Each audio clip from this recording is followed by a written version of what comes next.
తన ఇష్టం చేయాలని ఆశపడ్డాడు. ఎప్పుడైతే మనిషి తన ఇష్టానుసారంగా జీవించే ప్రయత్నం చేస్తాడో కష్టాలు కొని తెచ్చుకుంటాడు, కరువును కొని తెచ్చుకుంటాడు, కడుపు కాలిపోయే విధంగా చేసుకుంటాడు. చివరికి ఏమైందంటే బ్రతికిస్తాను అని చెప్పి వెళ్ళిన వాడు కాస్త చచ్చిపోయాడండి. దేవుడు లేకపోతే మిగిలేది అధోగతి. ఆ తండ్రిని నమ్మి వెళ్ళినటువంటి కొడుకులు కూడా చచ్చిపోయారండి. ఆ ఇంట్లో ఉన్న నయోమి, ఓర్ప, రూతు ముగ్గురు ఆడవాళ్ళు కూడా భర్తలను పోగొట్టుకొని విధవరాలుగా మిగిలిపోయారండి. మోడు బారిన జీవితాలు. ఏమర్థమవుతుంది మనకి? దేవుని సన్నిధిని మనం పోగొట్టుకున్న, ఆయనకు దూరం అయిపోయిన మన జీవితంలో మిగిలేదేంటో తెలుసా? అధోగతే, అంతమే. అక్కడ సంసోను నాశనం అయిపోయాడు, సౌలు నాశనం అయిపోయాడు, బ్రతికిస్తానని చెప్పి భార్యను బిడ్డలను తీసుకెళ్ళినటువంటి ఎలీమెలెకు నాశనం అయిపోయాడు. ఈరోజు దేవుడు లేకుండా నువ్వు ఏం చేసినా, దేవుడు రాకుండా నువ్వు ఎక్కడికి వెళ్ళినా వినో, అధోగతే. ఆ రోజు నీకు రాకుండా ఉండాలంటే నువ్వు ఇంట్లో నుంచి అడుగు తీసి అడుగు వేసే ముందు దేవుడిని కలుసుకో, దేవునికి ప్రార్థన చేయి, దేవుని యొక్క సహాయముతో, సహకారంతో, సన్నిధితో ముందు అడుగు వేసే ప్రయత్నం చేయి. లూకా సువార్త 5వ అధ్యాయము 1 నుంచి కొన్ని వచనాలు. జన సమూహము దేవుని వాక్యము వినుచు ఆయన మీద పడుచు ఉండగా గెన్నేసరెతు సరస్సు తీరమును నిలిచి ఆ సరస్సు తీరములో 2 దోణెలను చూచెను. జాలర్లు వాటిలో నుండి దిగి తమ వలలు కడుగుచుండిరి. ఆయన ఆ దోణిలో సీమోనుదైన ఒక దోణి ఎక్కి దాని నుండి కొంచెము త్రోయమని అతన్ని అడిగి కూర్చోండి దోణిలో నుండి జన సమూహం బోధించుచుండెను. ఆయన బోధించుట చాలించిన తరువాత, నీవు దోణిని లోతులకు నడిపించి చేపలు పట్టుటకు మీ వలలు వేయుడని సీమోనుతో చెప్పగా, సీమోను అంటున్నాడు, ఏలినవాడు, రాత్రంతా మేము ప్రయాసపడ్డాం, ఒక్క చేప కూడా మాకేమీ దొరకలేదు. సహోదరులు దయచేసి గమనించండి. యేసుక్రీస్తు భూమి మీద సేవ చేస్తున్న రోజుల్లో 12 మంది శిష్యుల్ని ఏర్పరచుకున్నాడు. వారిలో ప్రధానంగా పేతురు ఒకడు. పేతురుతో పాటు అంద్రయ్య, యోహాను, యాకోబు, వీళ్ళందరూ కూడా చేపలు పట్టేవాళ్ళు.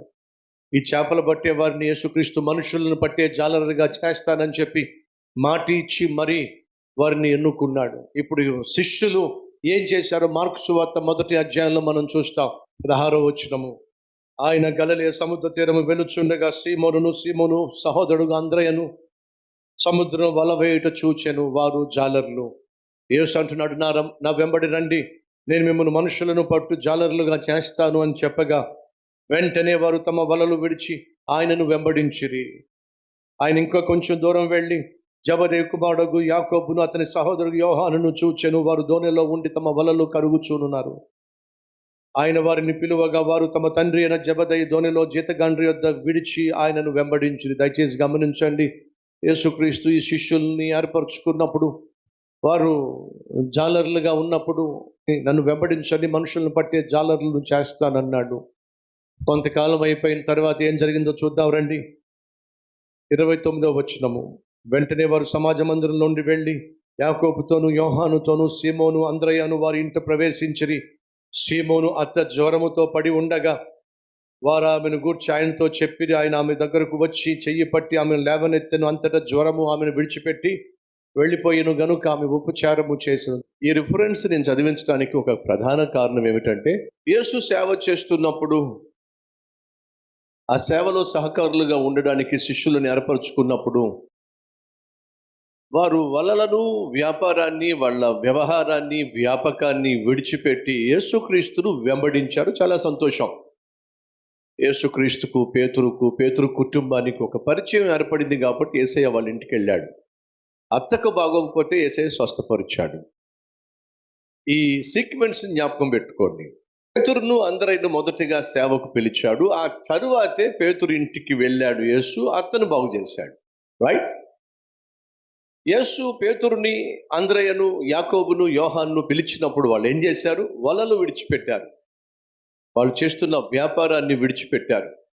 వారు కలిగి ఉన్న వ్యవహారాలన్నిటినీ పక్కన పెట్టేశారు. యేసును వెంబడించారు. మంచిది. లూకా సువార్త 5వ అధ్యాయానికి వచ్చేసరికి అక్కడ కనిపించే దృశ్యాన్ని మీకు కళ్ళకు కట్టినట్టుగా చెప్తాను.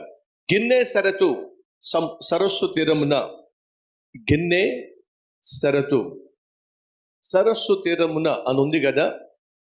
గిన్నె సరతు తిబిరియా, గలిలియా. ఈ 4 పేర్లు కూడా ఒకే సముద్రం యొక్క పేర్లు. గలిలయ సముద్రానికి 4 పేర్లు ఉన్నాయి. గలిలయ ప్రాంతం వాళ్ళేమో గలిలయ సముద్రం అని చెప్పి అన్నారు. తిబిరియా ప్రాంతం వాళ్ళేమో ఇది మా తిబిరియా సముద్రం అని చెప్పి అన్నారు. కిన్నేసరతు ఆ ప్రాంతం వాళ్ళేమో ఇది మా కిన్నేసరతు ప్రాంతం అన్నారు. గన్నేసరతు అనే వాళ్ళేమో ఇది మా గన్నేసరతు సరస్సు అని ఏ ఏరియా వాళ్ళు ఆ పేరు పెట్టుకున్నారు. మీరు ఎప్పుడు ఎక్కడైనా సరే కిన్నేసరతు కానీ, గన్నేసరతు కానీ, తిబిరియా కానీ, గలిలియా కానీ ఈ 4 పేర్లు కనిపిస్తే ఒక సముద్రమే, గలిలియా సముద్రం. ఆ సముద్ర తీరాన్ని యేసుక్రీస్తు వాక్యాన్ని బోధిస్తున్నాడు.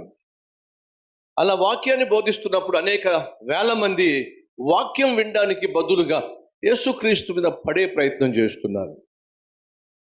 ఇప్పుడు యేసు వాక్య పరిచర్య చేస్తున్నప్పుడు, సేవ చేస్తున్నప్పుడు ఆ సేవకు ఎటువంటి ఆటంకము, అభ్యంతరము, అమాంతరము లేకుండా ప్రశాంతంగా సేవ జరగడానికి సహకరించాల్సిన, సహాయం చేయాల్సిన వాళ్ళు ఎవరో చెప్పండి?